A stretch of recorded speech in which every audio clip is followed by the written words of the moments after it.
Hi, this is Match Rundown. If you enjoy movie reviews, short, and trailer reactions, you're in the right place. Why not subscribe and hit the like button down below. Today we're going to be reviewing A Woman Under the Influence.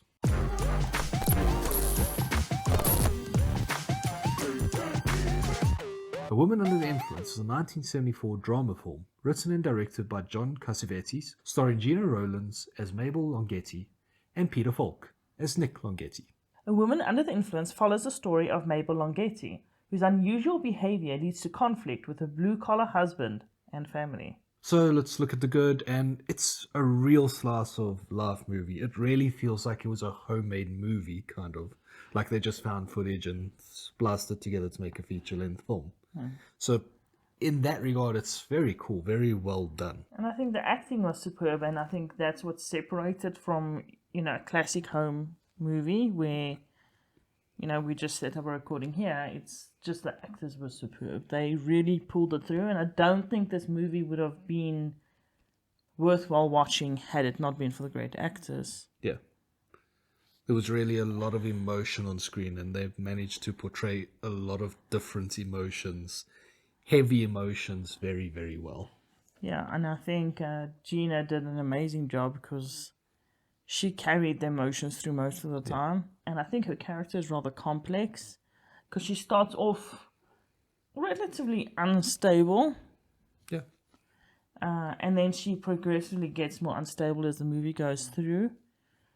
And I think like the one scene where she goes out to the bar because her husband couldn't come home, she was she was sexually assaulted by that guy.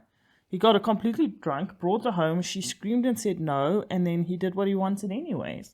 And it feels like after that event, what little stability she was able to hold on to was completely gone. Yeah.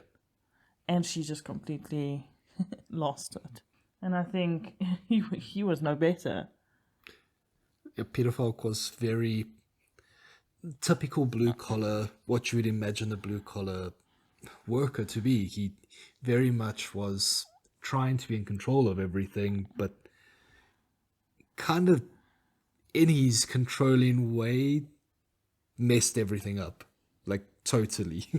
So I keep saying like she's not a fit mother because she was not stable, but then when he's looking after the kids, he gives them alcohol and makes them drunk.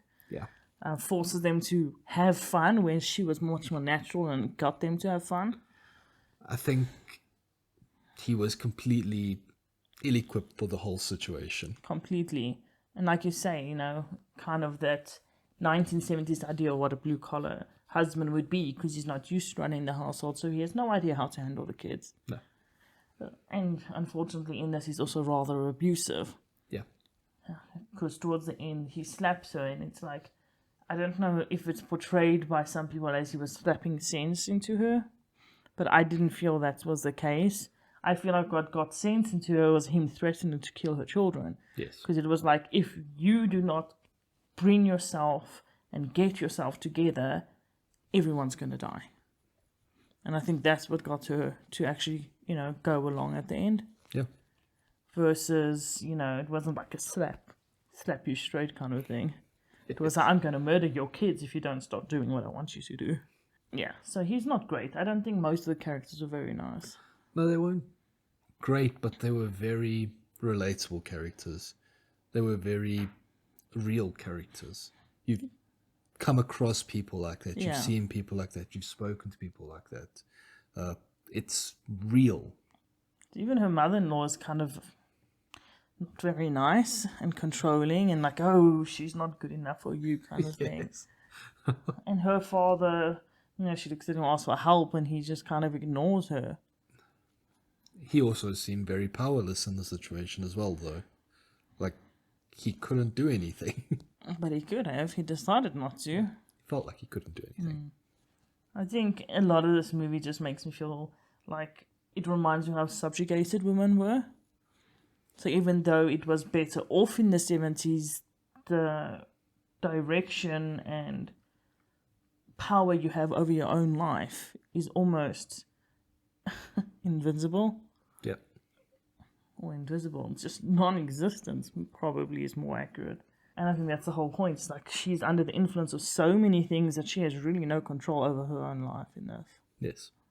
And that kind of what's what makes her a little batty. Plus, she's just a quirky person. Yes. And I've met quirky people that can hold things together, and that's fine.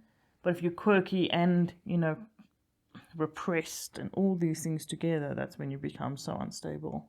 And the scenes that stuck out the most for me in this movie were the dinner scenes.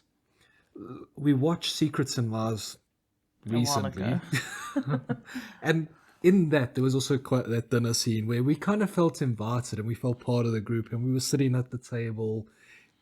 That was very lifelike as well. And homey. Yes.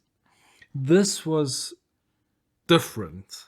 Kind of felt like an intruder here. We were gazing over people's shoulders. We were watching this uncomfortable event unfold.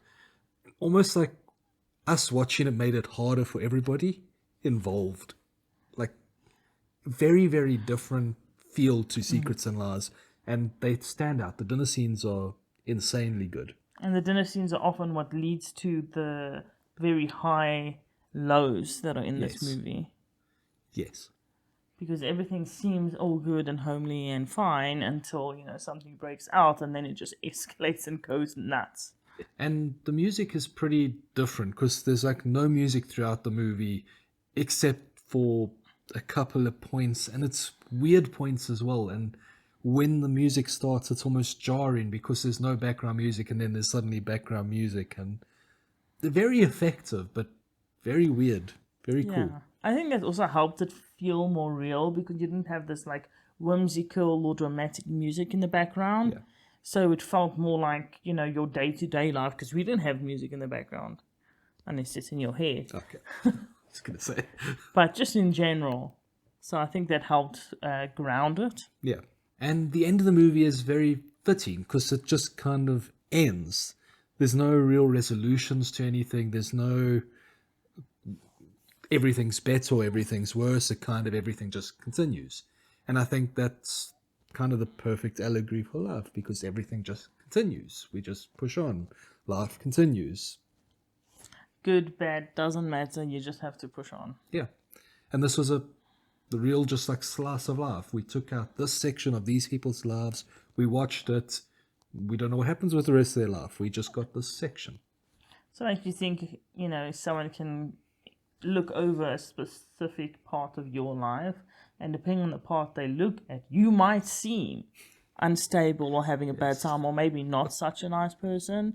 Whereas if they've taken, majority of the rest of your life, you might actually look like, okay, you're doing well. Yeah. So, it's also that point of just what slice do you get? Yes. And is that slice representative of your life in general, or was it just in a particularly difficult part of your life where things were crazy? I think that goes on to what, people see a lot today is they look at the slice of life people put online, thinking that everyone's life is great. But, I mean, that's such a small portion. It's a very small portion. And, behind the camera, what's really going on with the rest of it? Because it's not that. No. And then I suppose that takes us to the bad. And really the only thing bad I can say about it is it's not my type of movie. Mine either. We generally don't enjoy dramas, especially the more realism dramas. But dramas in general is not my thing. This is very much grounded in that realism. And it's not my type at all. But saying that it was compelling enough that we did watch the whole movie. It's not like we got bored halfway through and played with our phones or something. It was longer than I expected. Yeah, but it went quite fast. Yeah. But it was definitely longer. I thought because it's so old, it would have been much shorter, but I'm finding quite a few of the older movies are actually longer than what we perceive them to be. So overall, the movie is hard to watch at times, but that's probably because of the really good acting. And I think if not for the really good acting, it probably would have just been a soapy. Yeah. Because it does hit some of those points you've seen in soapies. Yeah. In terms of ratings, we give acting a 10. The script writing we gave an 8. And then effects, filmmaking, sound and music, all 8 as well. Yeah. Enjoyment, we gave a 6. That's just for us because not our type of movie. Yeah. If you love these type of movies, probably enjoy it. If you like dramas, you'll probably love it. Yeah. Your enjoyment will probably be a lot higher than ours. And then X Factor 7. So in total, that gives it a 7.9. Which is pretty good. Especially for, a movie in this category, which isn't our forte. Yeah. So let us know in the comments down below, what's your favorite slice of life movie?